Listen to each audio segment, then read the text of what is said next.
룻기 지난주와 같은 본문입니다. 2장 1절부터 23절까지를 보겠습니다. 나오미의 남편 엘리멜렉의 친족으로 유력한 자가 있으니 그의 이름은 보아스더라. 모압 여인 룻이 나오미에게 이르되 원하건대 내가 밭으로 가서 내가 누구에게 은혜를 입으면 그를 따라서 이삭을 줍겠나이다 하니 나오미가 그에게 이르되 내 따라 갈지어다 하매 룻이 가서 베는 자를 따라 밭에서 이삭을 줍는데 우연히 엘리멜렉의 친족 보아스에게 속한 밭에 이르렀더라. 마침 보아스가 베들레헴에서부터 와서 베는 자들에게 이르되 여호와께서 너희와 함께 하시기를 원하노라 하니 그들이 대답하되 여호와께서 당신에게 복 주시기를 원하나이다 하니라. 보아스가 베는 자들을 거느린 사환에게 이르되 이는 누구의 소녀냐 하니 베는 자를 거느린 사환이 대답하여 이르되 이는 나오미와 함께 모압 지방에서 돌아온 모압 소녀인데 그의 말이 나로 베는 자를 따라 단 사이에서 이삭을 줍게 하소서 하였고 아침부터 와서는 잠시 집에서 쉰 외에 지금까지 계속하는 중이니이다. 보아스가 룻에게 이르되 내 딸아 들으라. 이삭을 주우러 다른 밭으로 가지 말며 여기서 떠나지 말고 나의 소녀들과 함께 있으라. 그들이 베는 밭을 보고 그들을 따르라. 내가 그 소년들에게 명령하여 너를 건드리지 말라 하였느니라. 목이 마르거든 그릇에 가서 소년들이 기러온 것을 마실지니라 하는지라. 룻이 엎드려 얼굴을 땅에 대고 절하며 그에게 이르되 나는 이방 여인이거늘 당신이 어찌하여 내게 은혜를 베푸시며 나를 돌보시나이까 하니 보아스가 그에게 대답하여 이르되 네 남편이 죽은 후로 네가 시어머니에게 행한 모든 것과 네 부모와 고국을 떠나 전에 알지 못하던 백성에게로 온 일이 내게 분명히 알려졌느니라. 여호와께서 내가 행한 일에 보답하시기를 원하며 이스라엘 하나님이 여호와께서 그의 날개 아래 보호를 받으러 온 내게 온전한 상 주시기를 원하노라 하는지라. 룻이 이르되 내 주여 내가 당신께 은혜 입기를 원하나이다. 나는 당신의 하녀 중에 하나와도 같지 못하오나 당신이 이 하녀를 위로하시고 마음을 기쁘게 하는 말씀을 하셨나이다 하니라. 식사할 때 보아스가 룻에게 이르되 이리로 와서 떡을 먹으며 네 떡 조각을 초에 찍으라 하므로 룻이 곡식 베는 자 곁에 앉으니 그가 볶은 곡식을 주매 룻이 배불리 먹고 남았더라. 룻이 이삭을 주러 일어날 때 보아스가 자기 소년들에게 명령하여 이르되 그에게 곡식 단 사이에서 줍게 하고 책망하지 말며 또 그를 위하여 곡식 다발에서 조금씩 뽑아 버려서 그에게 줍게 하고 꾸짖지 말라 하니라. 룻이 밭에서 저녁까지 줍고 그 주운 것을 떠니 보리가 한 에바쯤 되는지라 그것을 가지고 성읍에 들어가서 시어머니에게 그 주운 것을 보이고 그가 배불리 먹고 남긴 것을 내어 시어머니에게 드리매 시어머니가 그에게 이르되 오늘 어디서 주었느냐 어디서 일을 하였느냐 너를 돌본 자에게 복이 있기를 원하노라 하니 룻이 누구에게서 일했는지를 시어머니에게 알게 하여 이르되 오늘 일하게 한 사람의 이름은 보아스니이다 하는지라. 나오미가 자기 며느리에게 이르되 그가 여호와로부터 복받기를 원하노라. 그가 살아있는 자와 죽은 자에게 은혜 베풀기를 그치지 아니하도다 하고 나오미가 또 그에게 이르되 그 사람은 우리와 가까우니 우리 기업을 물을 자 중에 하나이니라 하니라.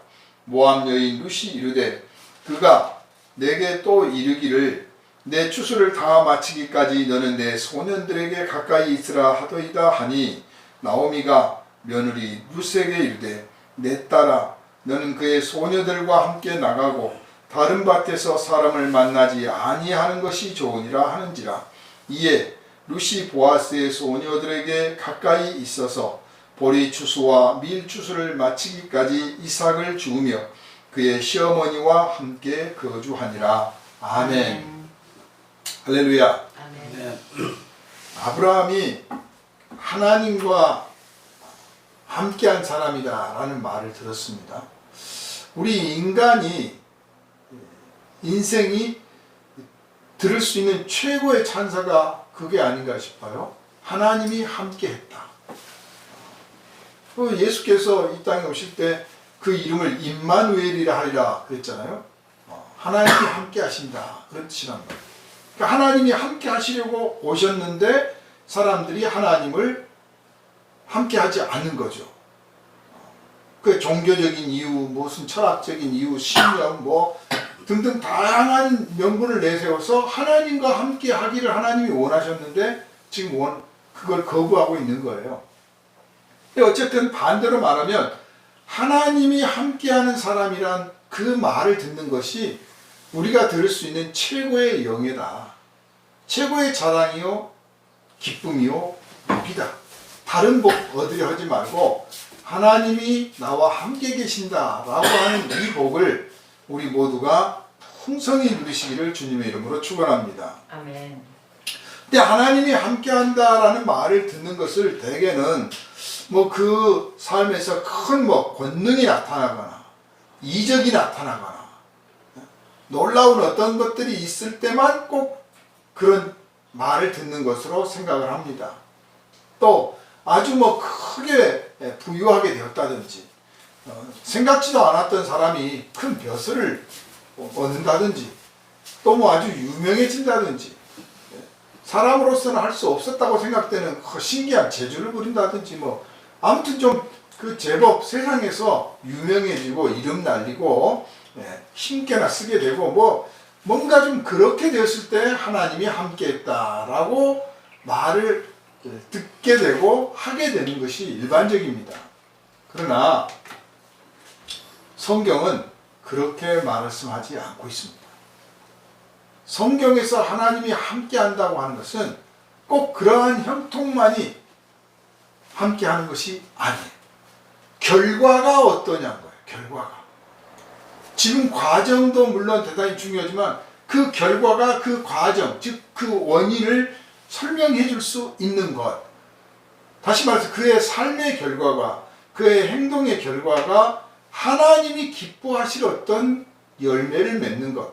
하나님이 계획하시는 거룩하신 뜻이 이루어지는 것. 그것이 그 사람이 하나님과 함께 했다라고 하는 표인 거예요. 오늘 우리가 본문에서 만나게 되는 이 룻은 보아스가 볼 때 하나님이 함께하는 사람입니다. 보아스가 보기에는 하나님이 함께 하시는 사람이에요. 이방 여인이지만. 그래서 그에게 선대하는 거예요. 잘 대해주는 거예요. 그냥 단순히 착하고 진실하다라고만 보는 게 아니라 보아스의 고백에서도 나오지만 이방 여인으로서 남편도 없는데 시어머니 따라서 재산도 없는데 그 시어머니의 나라에 와서 시어머니의 백성과 사귀며 그 시어머니가 믿는 하나님을 섬긴다라고 하는 것은 그냥 단순하게 어쩔 수 없이 따라온 사람이 아니라 단순히 의리만 지키고 있는 게 아니라 하나님의 부르심 속에 있었다. 그의 이러한 결단, 이러한 고백은 하나님의 이끄심과 하나님의 부르심이 있었기 때문에 가능한 거다. 또 그러기 때문에 이 사람이 하나님의 그늘 아래 있고 하나님의 보호하심 그 날개 아래 있는 사람이기 때문에 그의 행동이 하나님의 보살핌으로 나타난다. 우리가 하나님의 보살핌 하면 아주 거창한 것만 생각하기 쉬워요. 그건 마음이 교만한 사람들이 그렇게 느낍니다. 하나님 나를 도와주시고 사랑하신다면서 나를 보살피신다고 하면서 왜 이거밖에 안 주십니까? 이건 교만이에요.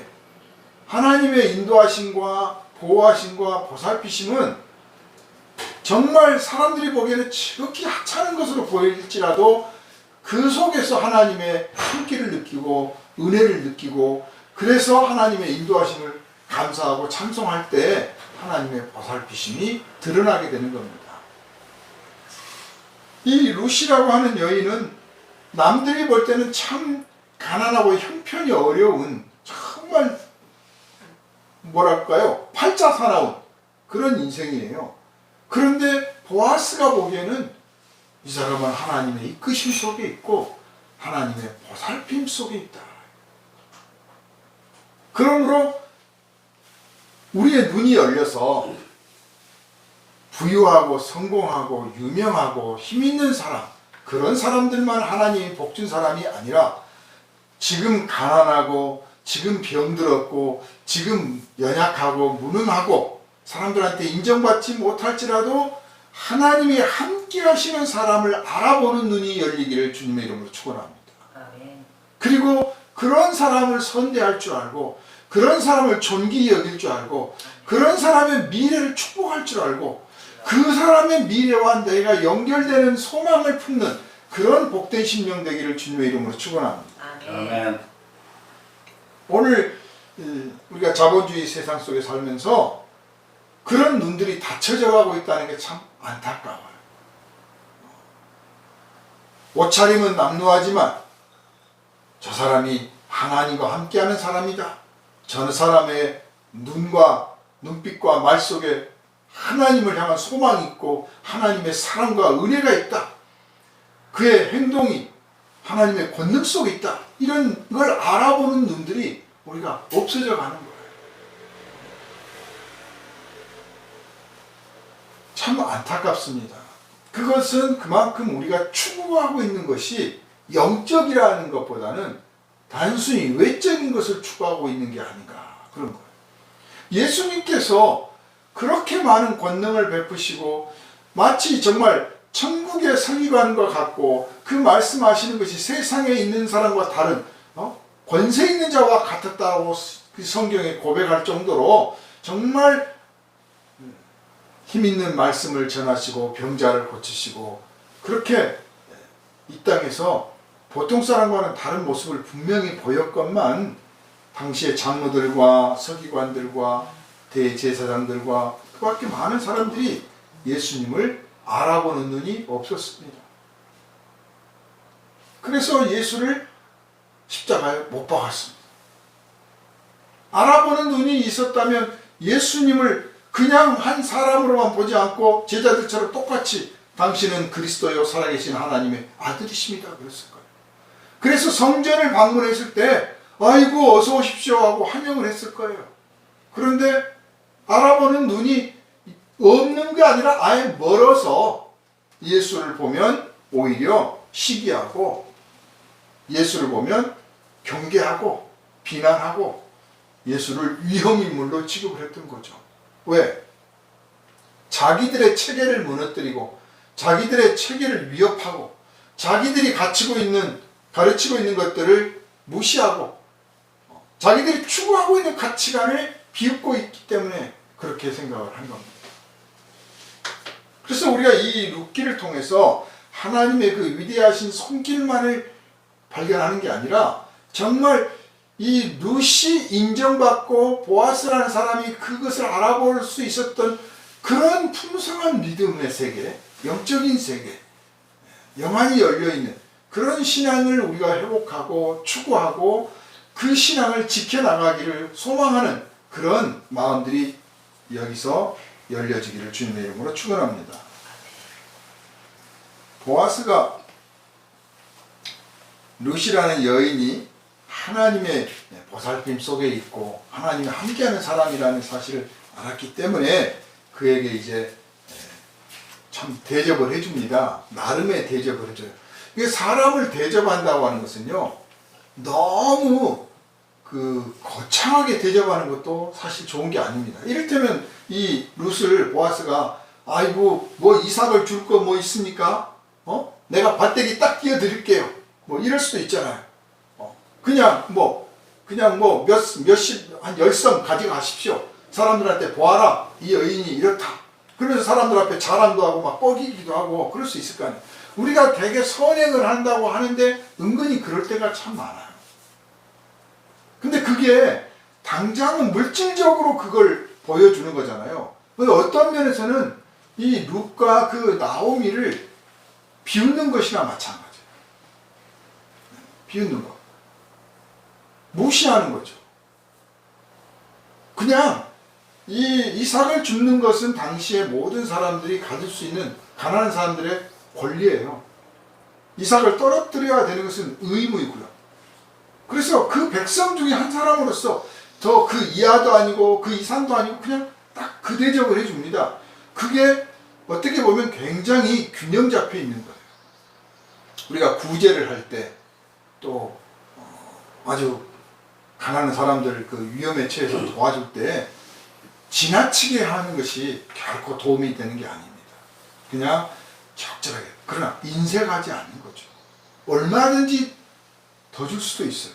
그렇지만 상대를 존중하고 또 이를테면 이 룻에게 그렇게 정말 했다면 가난한 사람이 어떻게 룻만 가난한 건 아니잖아요. 동네에 많은 과부들도 있고 다른 사람들도 있는데 이 사람들이 보아스를 뭐라고 평가하겠습니까?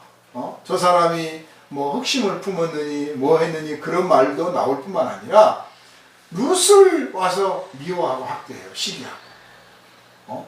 너는 뭐가 잘났길래 어떤 꼬리를 쳤길래 그랬냐 하고 오히려 도운 게 아니에요. 그러니까 아주 보아스가 한 행동이 굉장히 지혜로웠다 이렇게 볼 수 있고요. 보아스의 평소의 마음가짐이 오버하지 않는 교만하지 않는 마음가짐이다 라는 거예요.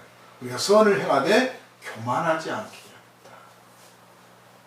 그러니까 예수님에게 와서 향유 옥합을 깨뜨려서 향유를 가지고 예수님의 머리카락을 자기 머리카락으로 예수님의 발을 이렇게 씻었을 때 제자들이 이게 오버했다고 본 거죠. 그죠? 그 비싼 거를 말이야. 그러니까 이 오버하게 되는 이 과장되고 허풍을 띠게 되는 이유가 사실 물질 중심의 사고방식이거든요. 내가 이렇게 베풀면 너는 좋을 거야. 보아스가 베풀고자 하는 것은 그 물질은 일부이고 진정한 배려, 진정한 존중이죠. 보아스가 룻에게 한 말들을 보면 신앙을 인정해주고 존경함을 표현하고 있어요. 이게 중요한 거예요. 우리가 노숙자들이 있는데 노숙자들한테 수표 그냥 한 100만 원짜리도 팍 줄 수도 있어요. 뭐까짓 거 주면 줄 수 있는 거 아니니까요. 인생에서 한 번쯤은. 그런데 그게 결코 그 사람을 돕는 게 아니에요. 정말 돕는 것은요. 물론 당사자는 그걸 안 바랄 수도 있겠죠. 당사자는 그걸 바라지 않고 정말 100만 원짜리 수표를 바랄 수도 있겠죠. 그렇지만 그를 인격적으로 대접하는 거예요.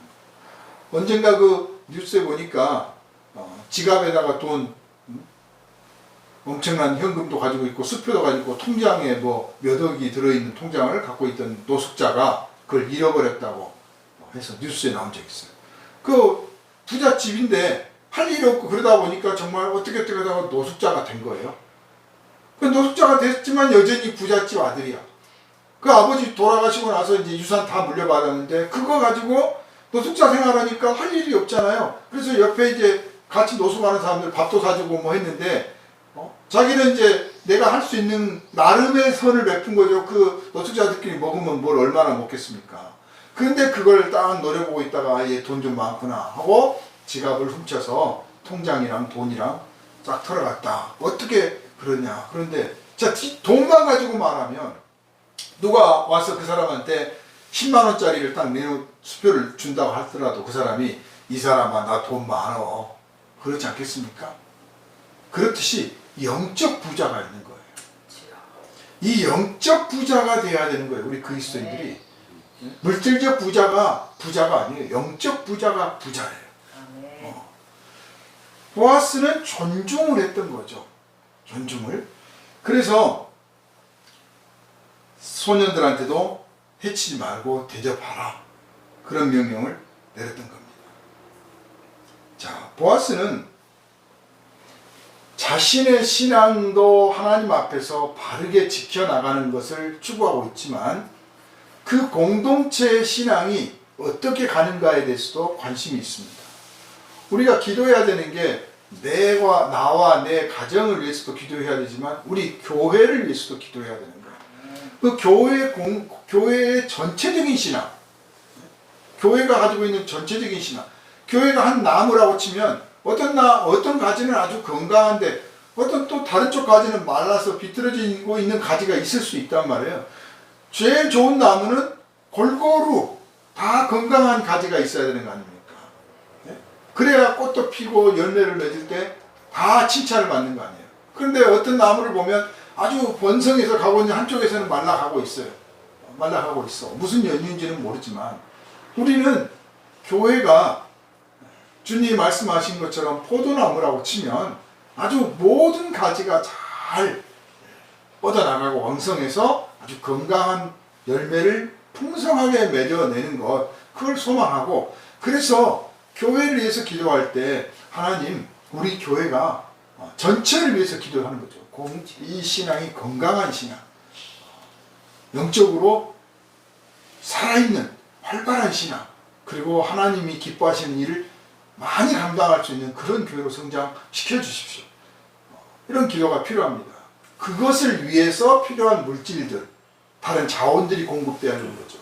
근데 반대가 되어버리면 외형적으로는 커졌는데 내실이 없는 거죠.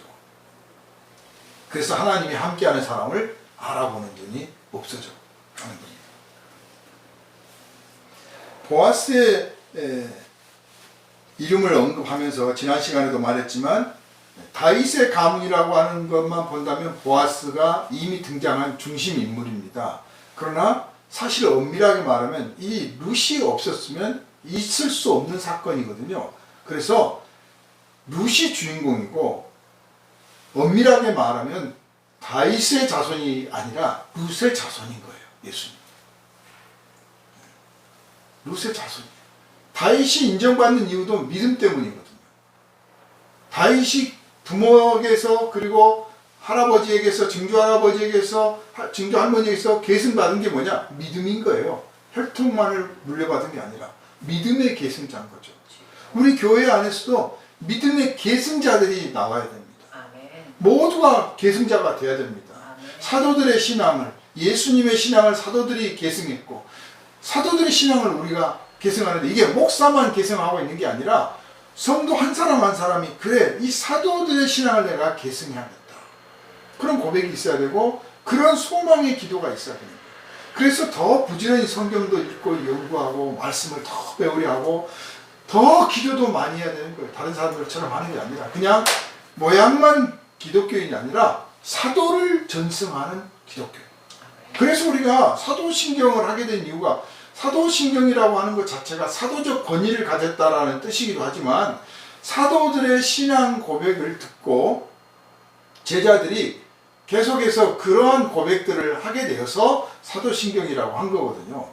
그래서 사도신경을 고백하는 이유는 사도들의 신앙을 물려받겠다는 뜻 아닙니까? 또 오늘 우리는 사도들의 신앙은 목사님들이나 무슨 뭐 특별한 사람들이나 물려받고, 나는 그냥 시키는 대로 하면 돼, 시키는 대로 하면 돼, 이런 신앙 주님이 별로 안 기뻐하셔요. 자발적으로 해야 돼. 보아스가 시키는 대로 하는 게 아니라 자기가 할 일을 발견해 갑니다. 하나님이 알려주실 때만 알려고 하지 말고, 하나님, 제가 무엇을 해야 될까요? 제 눈이 열리고 귀가 열리고 제 입이 열려서 들을 것 듣고 볼 것 보고 말할 것 말할 수 있게 해주십시오. 교회를 위해서, 주님을 위해서 그렇게 하게 해주십시오. 이런 고백들이 필요하고 기도가 필요해요. 오랫동안 눈 안 떴으면 단번에 안 떠집니다. 단번에 떠져도 이게 제대로 알아보기가 쉽지 않아요. 이게 바르게 서 있는지 삐뚤어 서 있는지 잘 몰라. 눈부셔서 어지럽고. 그래서 자꾸 깜빡거리고 막 해야 돼요. 기도 마찬가지예요. 이게 지금 들리는 소리가 제대로 된 소리인지 아닌지 몰라요. 말도 언어를 연습해야 돼요. 그만큼 기도가 많이 필요한 거예요. 우리의 눈이 열리고 귀가 열리고 입이 열리려면 정말 누구보다 더 많은 기도가 필요하다. 기도의 무릎이 꿇려야 된다. 사도들이 사도행전을 보면 우리가 말씀 전하는 것과 기도하는 것에만 전적으로 힘을 쓰겠다라고 고백하는 장면이 있어요. 그래서 이 말씀 전하는 것과 기도하는 것은 뭐 목회자는 당연히 누구에게도 뺏겨서는 안 되는 사명일 뿐만 아니라 우리 성도들도 그런 사명감을 느껴야 돼요. 내가 이 기도 자리는 뺏기지 말아야겠다. 기도 시간은 뺏기지 말아야겠다. 내가 다른 거는 타협을 해도 이거는 타협을 안 해야겠다. 그래서 제가 아쉽게 생각하는 게 예전에 벌써 30년 전, 40년 전에 저랑 같이 성경 공부하고 뭐 했던 분들 중에서 더러는 그때 그 같이 그 결심하고 작정했던 것들을 지금까지 지켜가시는 분들이 있어요. 누가 알아주든지 말든지. 그래서 기도하는 시간을 꼭 지키려고 하고, 만약에 출장을 하거나 뭐 출타를 했다, 그럼 거기서라도 잠시라도 기도의 무릎을 꿇는 거예요. 이거 뺏기면 안 된다고 생각해야 되거든요. 왜냐? 우리가 주님께 부여받은 첫 번째 사명이 뭐냐? 기도하는 사명이에요. 아멘. 우리가 교회에서 하나님께서 너는 이 교회에서 해야 될 일이 있다. 무슨 일을 할 거야? 첫 번째, 교회를 위하여 기도해라. 아멘. 그게 우리의 사명이에요. 특권이기도 하지만 사명이란 말이에요. 그래서 이 사명을 감당하려고 하는 그런 사람에게 눈이 열려. 아, 내가 우리 교회의 문제점이 뭔지를 알았다. 약점이 뭔지 알았다. 내가 그것을 위해서 기도하고 그것을 내가 말없이 해결해야겠구나. 소문내고 과장되게 봐라 나 이거 한다 이게 아니라 조용하게 하는 거죠. 조용하게 말없이 은밀하게. 예전에 시골에서 목회할 때 그 집사님이 와서 그냥 냉장고 열어보고 필요한 걸 딱 채워놓는 거예요. 쌀통 열어보고 딱 채워놓고 기름 보고 딱 채워놓고 필요한 거 알아서 하는 거예요. 그냥 알아서 묵묵히 해요. 이건 자기가 해야 될 일이고 자랑이고 기쁨이에요. 누구한테 말도 안 해. 그러면요 하나님이 갚으실 때 하나님도 똑같이 그렇게 하셔요. 말없이 갚아주셔요. 이거 이렇게 벌써 돼 있네. 우리가 그걸 기대를 해서가 아니라 정말 우리가 누구를 좋아하고 사랑하면 말없이 하잖아요. 하나님을 사랑하고 하나님의 교회를 사랑하면 말없이 그렇게 하는 거예요. 보아스가 하는 일이 그거예요. 우리가 지금 객관적으로 보아스가 이런 말 저런 말 했다, 이런 명령 저런 명령 했다 라고 하지만 룻은 모르는 거죠. 아무도 모르죠. 그냥 이러이렇게 해라. 배려를 합니다. 안배를 합니다. 그런데 철저하게 하는 거예요.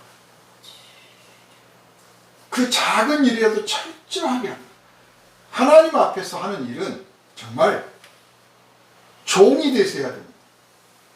하나님 앞에서 하는 일은 주인이 돼서 하는 게 아니에요. 종이 돼서 해야 돼요. 종은 어떻습니까? 한 가지라도 소홀히 하면 주인이 기뻐하지 않을 것 같아. 그래서 철저하게 하잖아요.